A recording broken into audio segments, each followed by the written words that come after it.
What is going on, guys? Welcome back to the Hero Hour.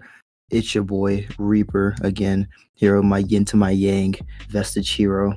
Yo, what's good, And mi gente? So we're here to discuss Chapter 293, which officially released today, actually at 12 o'clock. So we have some things that we want to bring up, but first we have to, introduce our next guest. I don't know what he wants to go by, but Just the heard Noodle my Lord himself. YouTube name. All right, we got DJ Noodle Lord in the house, AKA abusement How do you hold child. it? aka Mr. Cupo Noodles himself.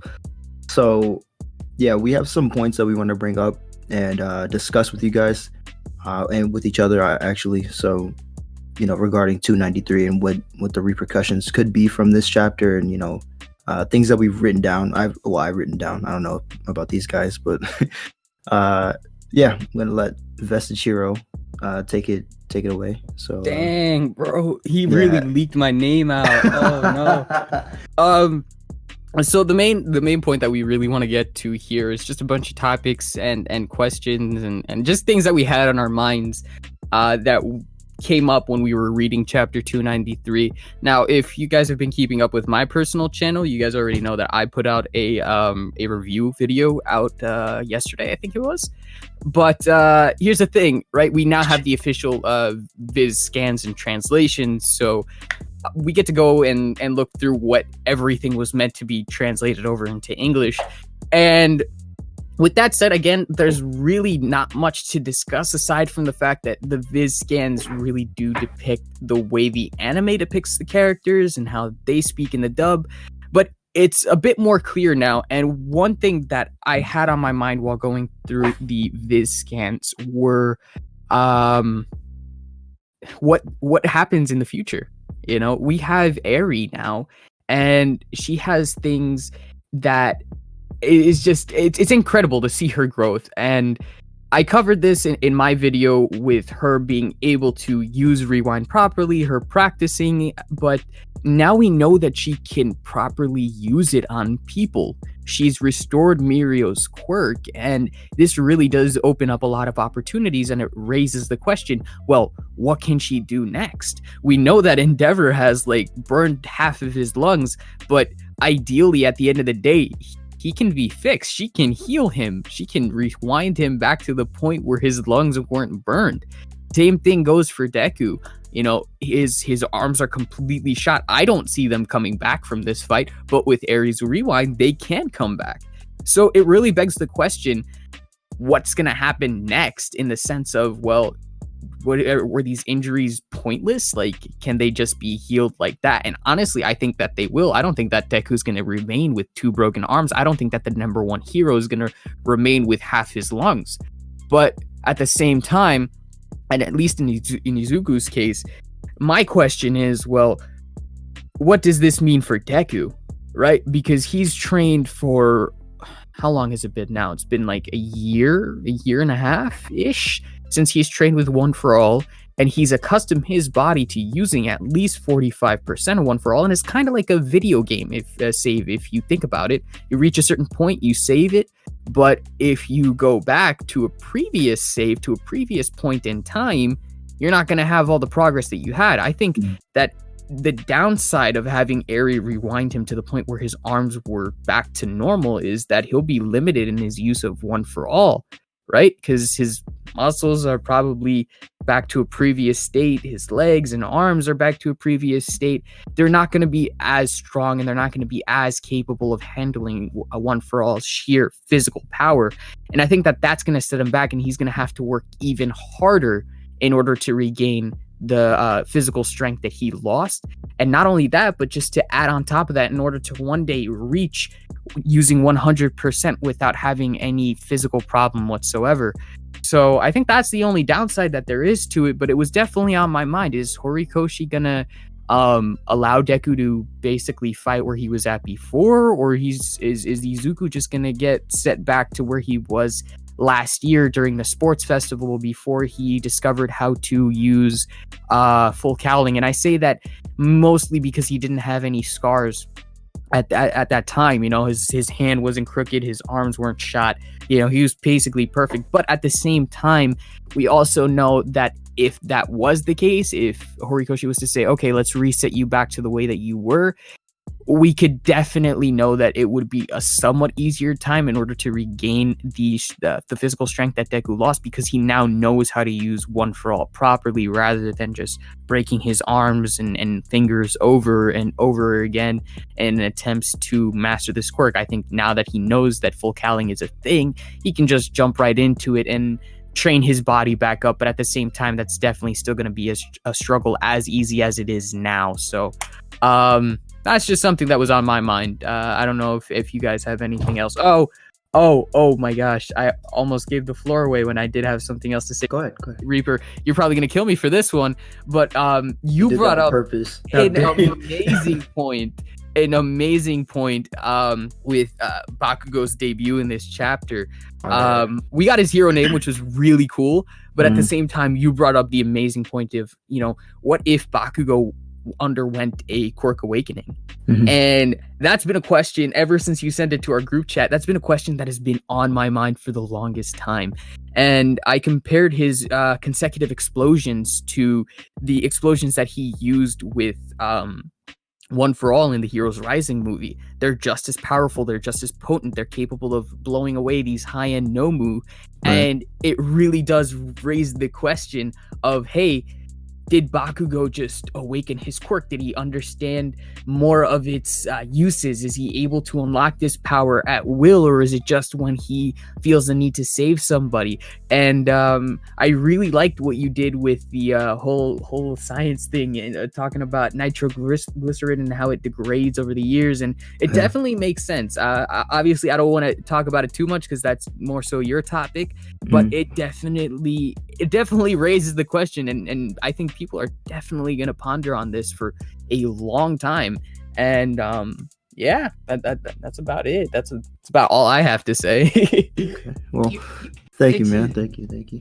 Before we go, I just want to say that when you said about Eri reverting Deku back, well, we know that it was because of her that he was able to go to 100%. So if his muscles do go back to before he was able to train, that would be a little bit of retconning on Horikoshi's part.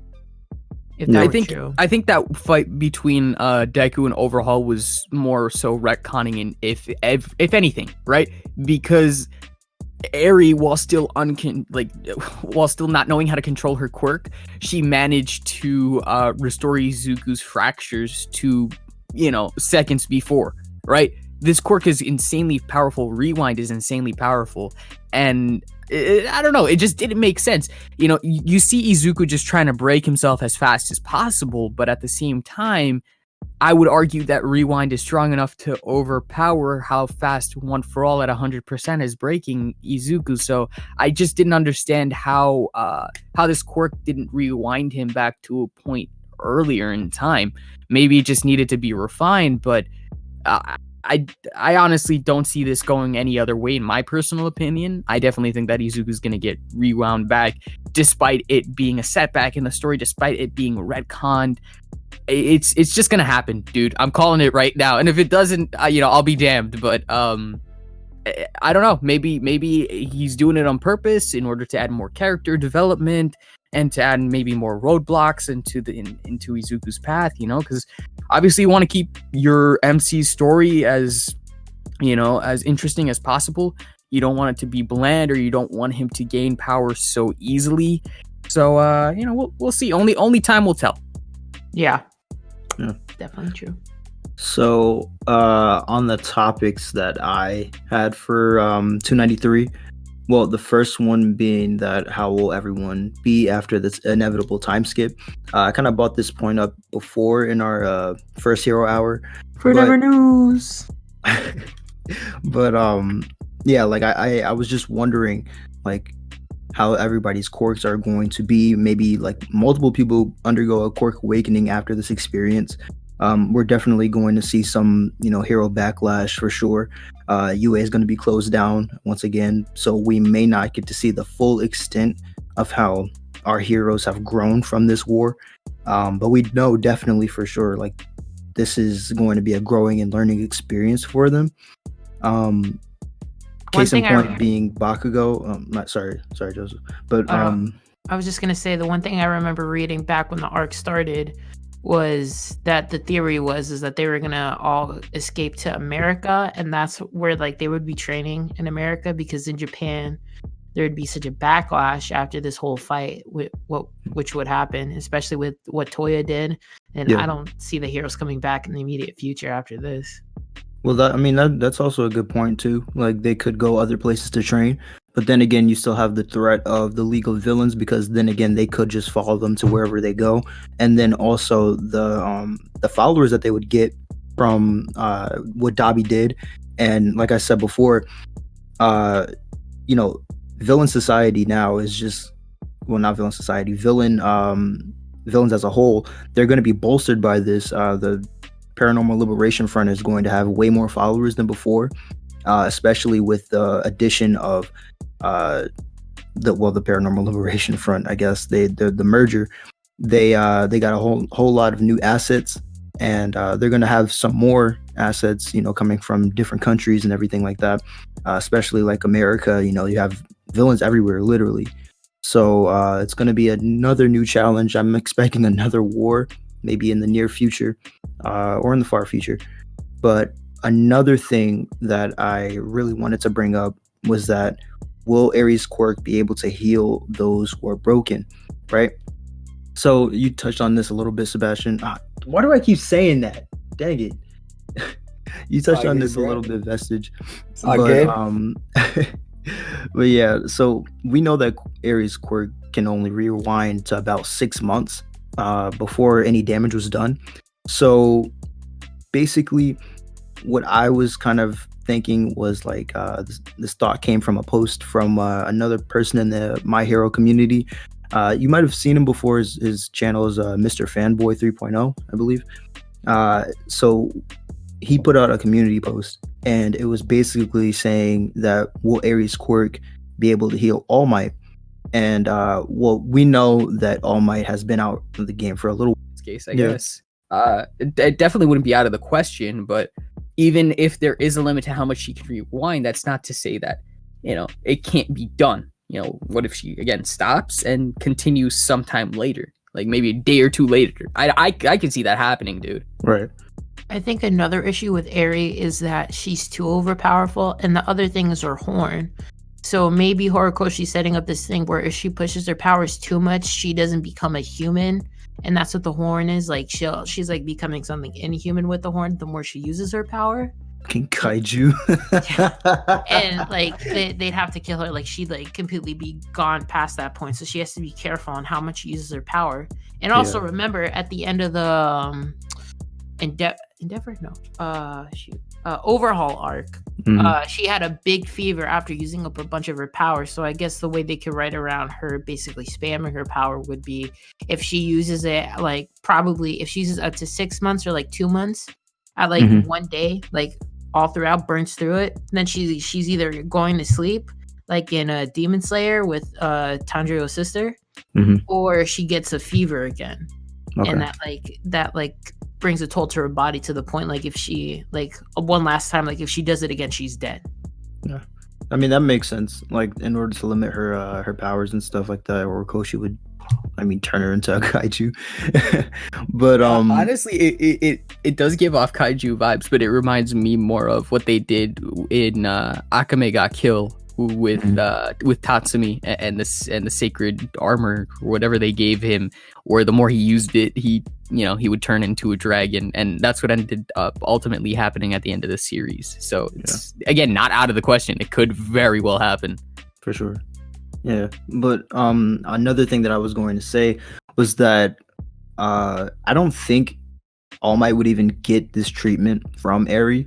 Maybe it'll come up, but by the time it does, I feel like All Might will be dead, because we know All Might's gonna die at some point, right? It's just the thing that happens in Shonen. It could happen. We could get a Dead Might. Say it louder. Say it louder, dude. Dead Might. But yeah, we definitely could see All Might dead in a few chapters or in another volume at least. So like for sure he's going to go on and kick the bucket, and then by the time that happens, it'll be like Eri will say, oh, why don't I rewind his body to make him alive again, and it'll just be too late, because at some point Horikoshi's going to think about it and he's gonna be like, oh no, you can't do that. So you can't do that. No, he's dead. He's dead, Mike. He's dead, Mike. He's not here. He's not here. He's dead, Mike. He's dead, Mike. And I think even if she's able to heal him back to the probably before his lungs got all tangled up, I don't think he'd able to have All For One again, just because of the way the quirk works. It's not really like a quirk. It's more like a spirit, living soul thing. Yeah. I mean, if anything, if he does get some trace of the quirk back, it'll be at a very, very, very low rate. Maybe as soon as he hit AFO with that final punch, when the flames flickered out, maybe a little bit of a spark is left. But up until that point, past that point, no, it's not gonna be anything left. And I think if that were to happen, if he gets a little flicker, that's it. After that, he's done. He's dead. Exactly. There's no more All Might. Right. There has to be some sort of repercussion that would kill somebody if they were to come back past the point where Eri knows how to rewind them. Maybe they come back deformed or something like that. Yeah. But yeah, for sure, that was something I was concerned about. It got me thinking, and I just wrote it down. But the third point that I wanted to make was, or I wanted to bring up, was that is the title of 293 a telling of the future, basically, of Hero Society, right? So 293's title is Saturation of Heroes, and saturation just means it's absorbed, and it's usually used with liquids, but in this case it's more saturation of heroes, and is the hero population too much for regular society, right? I think probably we have too many heroes. Not the next chapter, but probably the end of the arc or something would be saturation of villains. Yeah, I could see that at some point for sure, because like I said before, villains are going to get a huge boost in numbers now that heroes are going to have to take a back seat because of all the things that have happened leading up to this point, right? Because we first started to see the public's perception of heroes change when the USJ got attacked in, I think, episode 13 or something like that. And everybody was like, oh wow, they had kids attacked by villains, what's up with UA now, right? Then they had the scare at the mall, right, when Deku was visited by Shigaraki, okay, and then the mall had to be evacuated, right? That was another incident. Then they had the whole thing with Bakugo getting kidnapped, right? That whole AFO arc. And then now it's the war arc is kind of that icing on the cake. Okay, now the government's gonna have to step in and say, all right, that's it, we can't have heroes, too many of them at least. They might pull that whole thing with the Vigilantes novel when heroes were first coming out, and they had to register as heroes, and then I think they had to be approved, and only 7 of the 100 heroes that were around in Rhode Island were actually approved heroes, and everybody was just seen as a villain who wasn't approved, right? So then you had Vigilantes. So I feel that's definitely going to be a turn that happens in Japan once again. But Japan about to be Arkham City all over again. Exactly. I'm gonna have little Dobbies running around Crime Alley, killing people's parents and whatnot, burning corpses. It's gonna be a lot of quirks that emerge from this for sure. And those are the points I made. But it's very interesting again that you make that point, because recently I was watching Joker with Joaquin Phoenix, and I, for whatever reason, I was going towards the end of the movie where Joker shoots Murray in the head, and up to that point he was basically losing it, saying how he had nothing to lose and how society was so cruel and mean, and everybody was basically a hard ass to each other. And then at the end of the movie, you see all these looters and rioters just breaking everything in Gotham, and they hit the car, the squad car that Joker's in, and they pull him out. And he wakes up and he sees all this violence and chaos, and he starts dancing on the car very similarly. And it honestly, it makes me reminisce to about Dobby's dance at the end of chapter 290, 291, maybe. Yeah. And it hit me right then and there. I was like, Dobby is the Joker of this universe. Okay. And within seconds, within the Joker movie, after that interview aired, or that segment for that late night TV show aired, the looters and rioters were already coming out. And we could very well see that happening within Japan in MHA. You could very well see Dobby sympathizers coming out and doing the same thing and just overrunning the streets, and like Noodle Lord said, basically turning Japan into a next Gotham per se. Right. And it's gonna be crazy, absolutely crazy. Yeah, for sure. Right. One of the points that I have is Bakugo's name. It's very, very in character for what he does, especially. And I don't know if he changed it from the first time he did it, because I think the first time he said his hero name was Murder God Death Explosion or something like that, right? Yeah, it was something crazy like that. Man, so it's a dynamite, little, it's a little more tuned down, but I wish they went with the dynamite instead of the might as in MIGHT, you're strong. So hopefully later he realizes that that's a little too tacky, so he probably shortens it. So that's one of the other things I said in Bakumite. Toya is an absolute murder machine, and I don't know how he got to that point, what happened, because you can see from the flashbacks that Endeavor wasn't as cruel as he was to Todoroki as he was to Toya. Yeah. So something changed. So I don't think he was abusive to Toya. I think just Toya just cracked. And the other theory that I've been hearing is that he and Hawks went to the same government program, so maybe the government stole him, and that's why he's so unhinged in the show.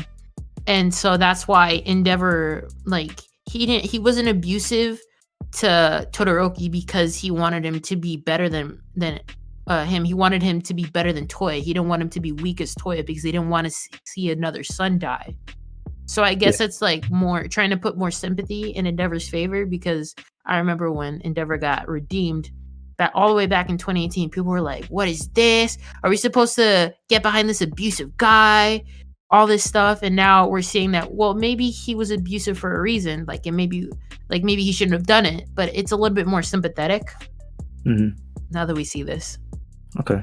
On that point, that you brought up with Toya becoming this monster, I feel and then that other point that you made with him not being as abusive as he was to Shoto, he was with Toya. I think he was more abusive mentally and verbally than he was with Shoto, because Shoto, he experienced everything essentially. He experienced his mom getting slapped, he got slapped, and he got water poured on his face, boiling hot water, but that wasn't from Endeavor. But he experienced abuse from both sides essentially, and he got the full brunt of it. So with Toya being the first son, and I don't think Endeavor was as angry as he was, because he was still entrusting his kids with his own dream, right? Because we see that in 291 at the beginning, when Endeavor's kind of smiling and questioning Toya about his hair color changing and stuff. We see that from his inner dialogue that he was still entrusting his kids with his own dream of surpassing All Might.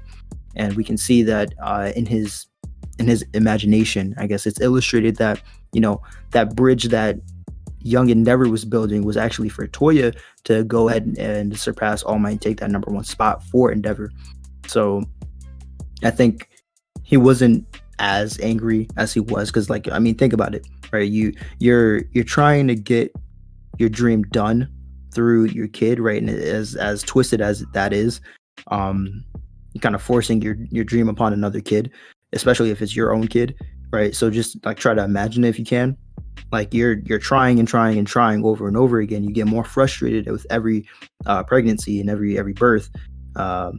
So with that in mind, when Shoto, your masterpiece essentially, is here, you want him to grow up and train as fast and as well as he possibly can, so he can go ahead and surpass All Might. So I feel like that abuse kind of slipped out in ways and was, kind of attacked. Well, not attacked. Well, like that a thought of abuse was attached onto Shoto as a result, and he ended up getting abused as a result of that.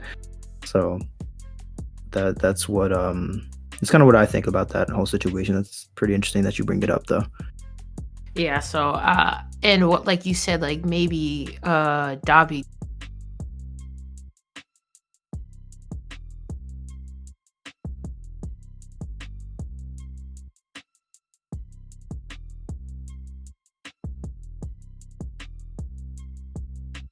doesn't make it out of this, and he's alive. But he had an it's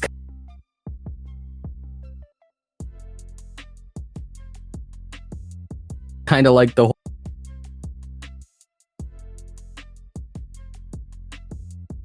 whole shot around the world for stain,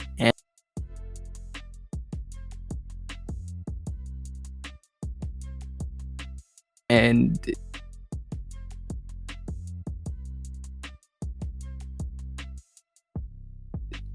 people out about him in the same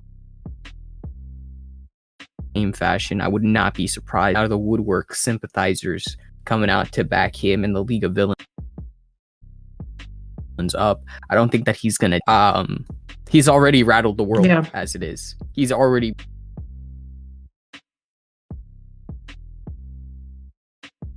become his own Black Whip Mouth, or as Deku called it, Froppy style. What the heck is that? That is the most terrifying thing I've ever seen a hero do. No, what you mean? It's cool. That's kind of creative, but it's like, dang. I wish it was in color. No, I'll give it points for that, but that thing's pretty disgusting, honestly. Bruh. I know you're not talking about my boy like that. I know you're not talking about like black mist just coming out of your mouth. You're like one of those monsters. And no. It just, it attaches. So you're calling ectoplasm a monster because he does the same thing. No, but you're calling ectoplasm a monster. Bro. Doesn't ectoplasm make clones of himself? Yeah, but you know how he does like it? Through his mist mouth or whatever. Yeah, but like this one, like imagine like it goes out. So when it comes closer to you, what is it? What does Deku do? Hold you with your teeth? Probably. I don't know. But I think it's cool. I think it's crazy. He's like cool. biting your clothes. Yeah, that's not like a dog. It's weird. I mean, honestly, that's the only thing he can do right now. Yeah, his arms are like done. Yeah. His arms are finished, bro. Oh my gosh. Yeah. Oh yeah, that's another thing. Like if Eri heals Deku, it's definitely, like you said, Vestige. It's not gonna be like to the same point as he was previously. Rather, it's going to be like his say 6 months ago. Maybe that was at the fight with Muscular. I don't know.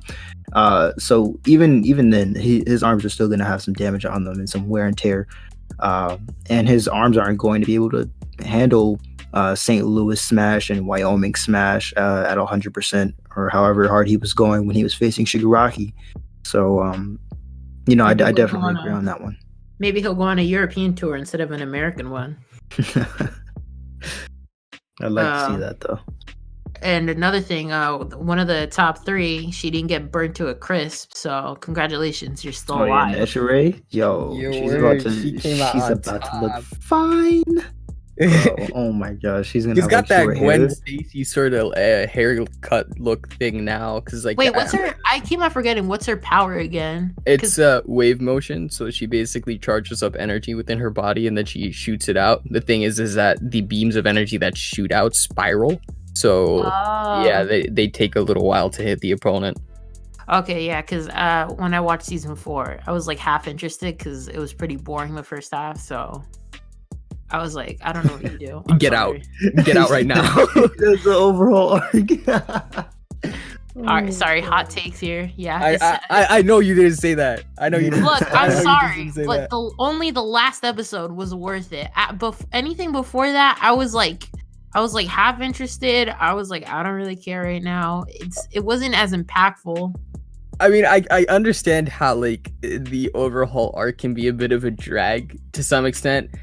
But at the same time, we got some killer fights. We got to see One for All at 100%, animated, I might add. That was like the best part. That was the best part, but like, but that was like the only point. I was like, is it like hooked. But like anything before that, like Fat Gum burning his fat for the punch, like that was pretty sick though. I'm not gonna lie. Yeah, it was, but I just feel like the animation didn't back up the emotional impact that was happening. Just enjoy the damn show, dude. Bro, Joseph, I'm gonna get like Ari to like backhand you or something, bro. Like seriously, how dare you? Seriously, how dare you? All right, back to the chapter. Gigantomachia is finally asleep, hopefully, after what seems like, what was the chapter he got put in the needles? Was it 2 months ago, I think? Dog, Yeah, it was had like, to be. it was like summertime when they finally threw that jug in his mouth. Pause.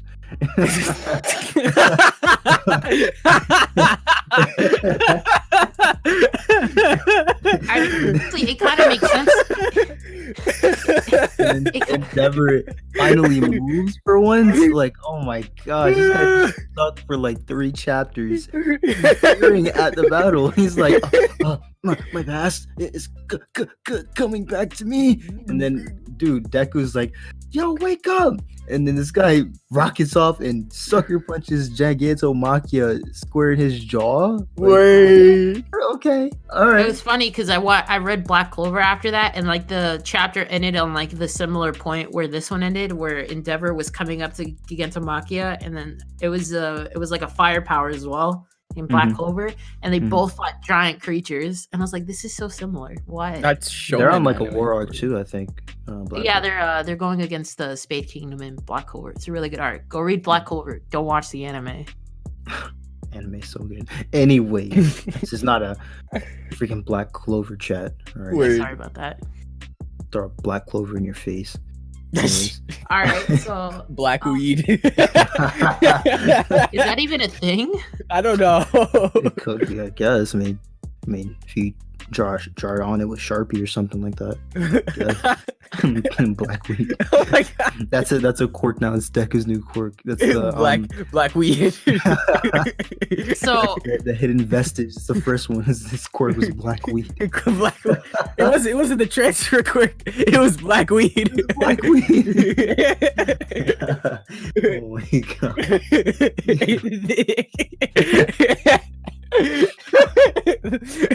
This power was passed down from one stoner to the next. You see him and AFO just stoning together, bro.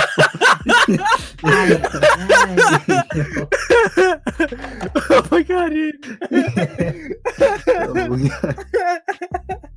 So that's horrible. Endeavor's finally moved after being stabbed in the back and possibly near his heart and lungs. So my question to you guys is, do you think Endeavor's gonna survive this arc, or do you think like his arm's gonna get chopped off or something? Because Endeavor's not gonna come out of here like as whole as he was when we began this arc. Homeboy's gonna have like smoker voice or something, bro. Cause his lungs done, bro. He's gonna like Shoto. I don't do black weed, Shoto. I learned the hard way, Shoto.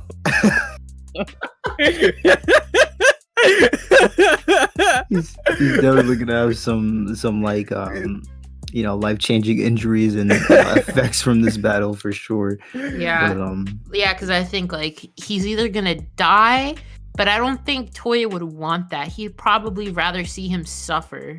I think that's like a more Toya's like a sadist or something. Like, yeah. Oh, definitely, 100%. He wants to see Endeavor suffer by watching him, or by making him watch him burn Todoroki, basically. It's all about the emotional suffering, dude. Yeah. With this guy, but that's the thing, right?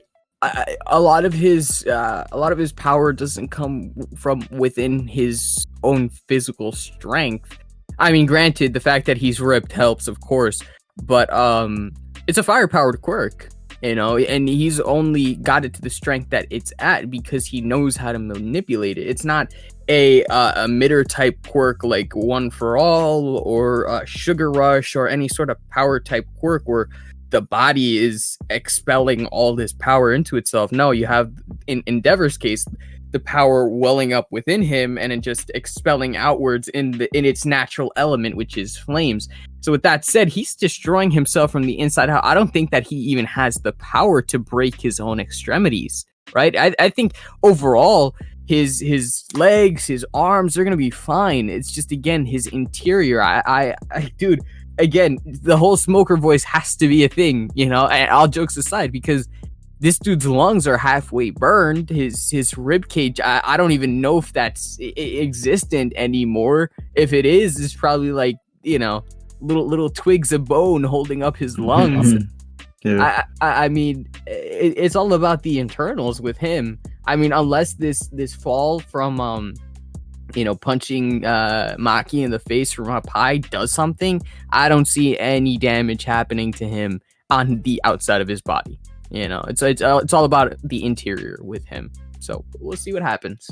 Yeah. So another thing I want to bring up is, how long do you think this war arc's gonna go for? Because right now, Gigantomaki is finally down, and Shigaraki is potentially like out of commission for a little bit. So either he comes back up for a little. He's still standing. Yeah, I know, but like he's like resting, I guess, because everybody's just like going at it. Yeah. So how long do you think this chapter? How much more do you think this chapter is gonna go on for? Next chapter's time skip. Has to be. Everything's done. Do you want to take this one, or should I? I mean, go ahead, man. You okay. No, I think I brought this up beforehand, but I do think that we're now at the end of this arc. It's already been possibly about 6 months now, I think, since this arc has been out.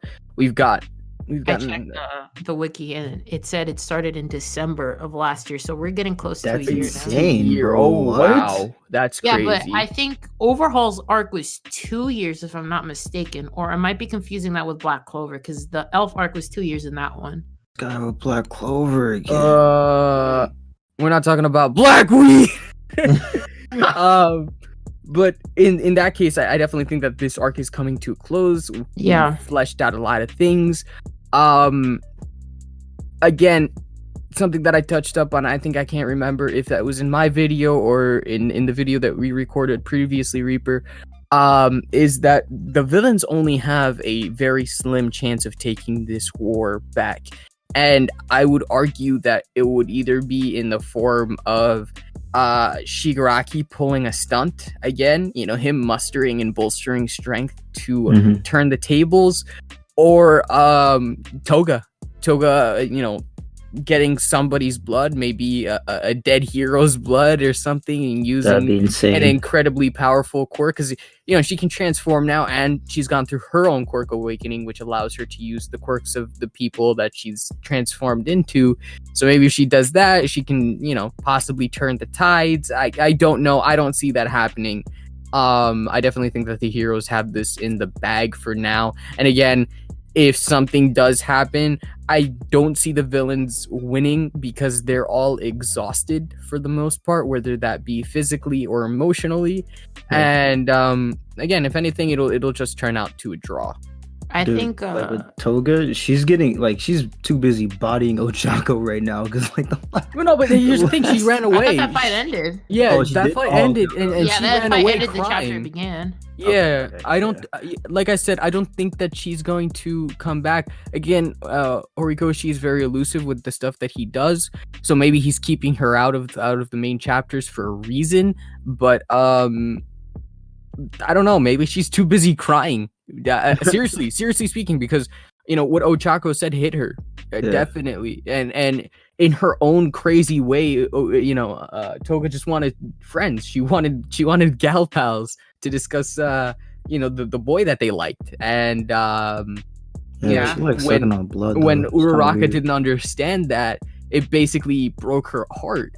Well, it wasn't an understanding. It was just that she was so far gone, that Ochaka was like, look, you've done a lot of bad stuff, and I don't. It was like the past to the point of redemption, and by that point, Toga had already made up her mind. So I don't think it was just like a reconfirmation to her that she wasn't gonna fit into hero society.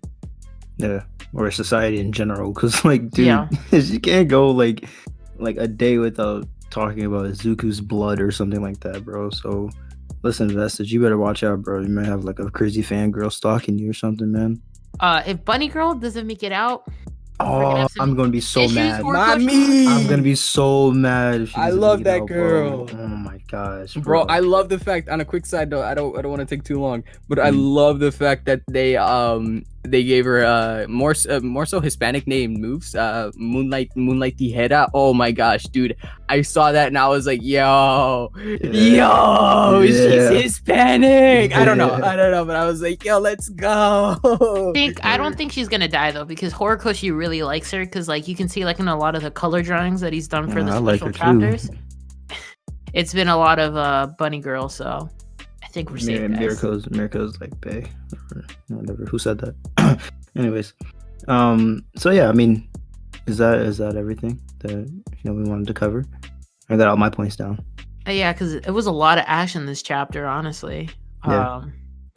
And Tintin coming for the punch apparently wasn't enough to take out that Nomu. So for sure, he had to have Bakugo awaken his quirk and everything. But yeah, all right. So yeah, thank you for watching, everybody. Go ahead and check out Vestige's channel. Go join his agency, and if you want to join the Reaper agency, that red button is down below. Go hit that like button as well. If you enjoyed, thank you for watching, and thank you so much, Mr. Noodle Lord, for joining us today and offering your viewpoint on today's matter. Always happy to join. Yes, sir. Yes, sir. All right, Vestige, you wanna say anything before we go? Another message to my ex: don't subscribe. Everybody else. No, I'm kidding. Go. It's always a pleasure to be here on Reaper's channel.